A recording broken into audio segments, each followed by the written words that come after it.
बांग्लादेशी वकील रविंद्र घोष से मिले टीएमसी नेता हिंदू पुजारी चिन्मय कृष्णदास का लड़ रहे हैं केस। तृणमूल कांग्रेस टीएमसी के नेता कुणाल घोष ने मंगलवार को बांग्लादेशी वकील रविंद्र घोष से मुलाकात की, जो कि हिंदू पुजारी चिन्मय कृष्णदास का बचाव कर रहे हैं।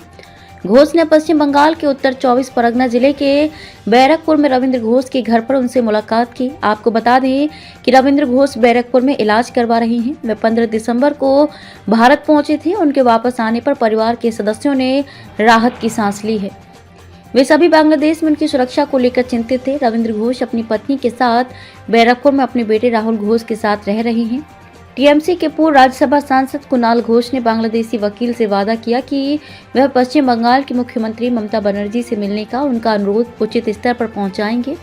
पीटीआई के मुताबिक कुणाल घोष ने कहा, उन्हें अपनी सरकार पर दबाव डालना चाहिए ताकि बांग्लादेश में अल्पसंख्यकों पर हो रहे अत्याचारों का अंत हो सके। उन्होंने बंगाल बीजेपी पर हमला करते हुए कहा, क्या यहाँ के बीजेपी नेताओं ने दास की रिहाई के लिए केंद्रीय नेतृत्व से संपर्क किया है? रविंद्र घोष ने पीटीआई से कहा कि उन्होंने प्रधानमंत्री नरेंद्र मोदी को पत्र लिखा है।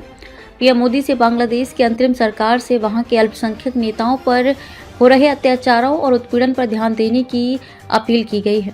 उन्होंने कहा, बांग्लादेश की अंतरिम सरकार को कोई अधिकार नहीं है कि वह पूर्व की लोकतांत्रिक रूप से चुनी गई सरकार के द्वारा लिए गए किसी नीति निर्णय को नकारे। कौन है चिन्मय कृष्णदास? चिन्मय कृष्णदास बांग्लादेश में सनातनी जागरण जोत के प्रवक्ता हैं। इस महीने के शुरू में उन्हें ढाका के हजरत शाहजलाल अंतर्राष्ट्रीय हवाई अड्डे पर गिरफ्तार किया गया था। वे चटगांव में एक रैली में शामिल होने के लिए यात्रा कर रहे थे। उन पर राजद्रोह का मामला दर्ज किया गया था और उन्हें जमानत नहीं मिली थी। उन्हें बांग्लादेश की अदालत ने 2 जनवरी तक जेल भेज दिया। दास बांग्लादेश में हिंदू सनातनी समुदाय के अधिकारों के लिए मुख्य रूप से आवाज उठा रहे थे। उन्होंने अल्पसंख्यक सुरक्षा कानून, अल्पसंख्यक उत्पीड़न मामलों के त्वरित न्याय के लिए एक न्यायाधिकरण और एक समर्पित अल्पसंख्यक मंत्रालय की स्थापना की मांग की थी।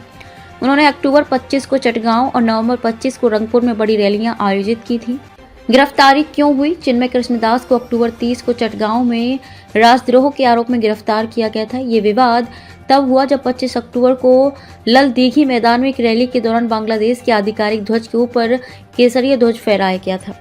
दास को अदालत में पेश किया गया, जहां उनकी जमानत याचिका खारिज कर दी गई और उन्हें हिरासत में भेज दिया गया। उनकी गिरफ्तारी के बाद बांग्लादेश में व्यापक विरोध प्रदर्शन हुए। उनकी तत्काल रिहाई की मांग की गई थी।